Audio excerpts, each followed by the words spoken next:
Hey guys, welcome back to the MongoDB mini-series and the Node.js tutorials. In the last one we covered about Mongoose and what it is and how we can install it and how we can connect to it. In this one we'll go a little bit in depth about schemas and models and how we can define a schema and a model and how they kind of work. So let's get started.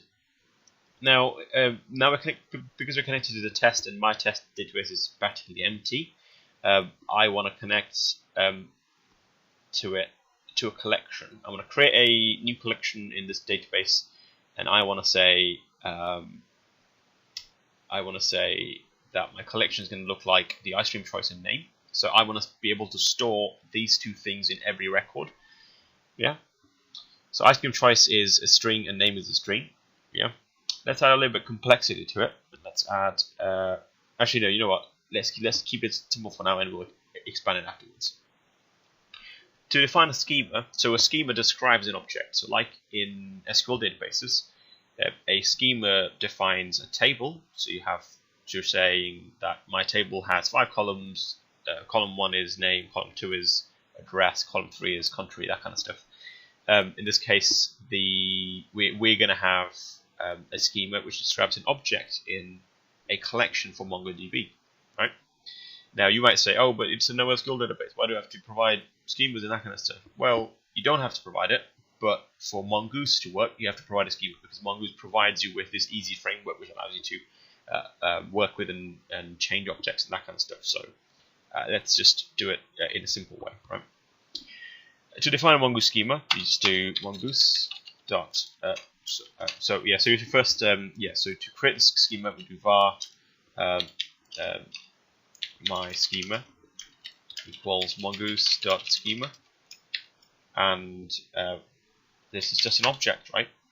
So the schema is just a simple object. It doesn't have to be complex. It contains your keys and your types. So you say my object is going to have ice cream name, so ice cream name, and this is going to be of type string.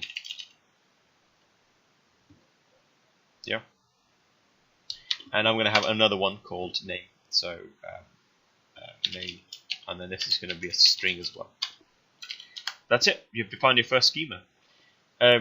Now the schema only describes that thing, but you still have to model it, and the model that binds the schema to a collection inside Mongoose. The schema on its own has no value or significance.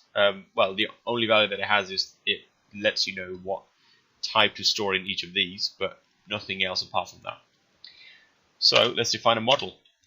It's very simple. You just do var, and then the model name is like your class name. So if you guys followed the Java tutorials, then it will be a class name. For JavaScript guys, it's just a basic class. I honestly can't come up with a better word than a class. It's like a class. Although JavaScript has no concept of a class, it's still a class because you can create instances based on that. So if we just create a new model, so just say, I don't know, choice model, yeah, and then just say Mongoose model, and we just say my model is going to be called choices, and then I'm gonna use my schema.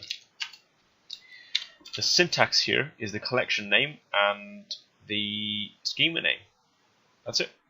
So you've created your choice model and you've created a very simple schema with 2 things in it and with 2 strings.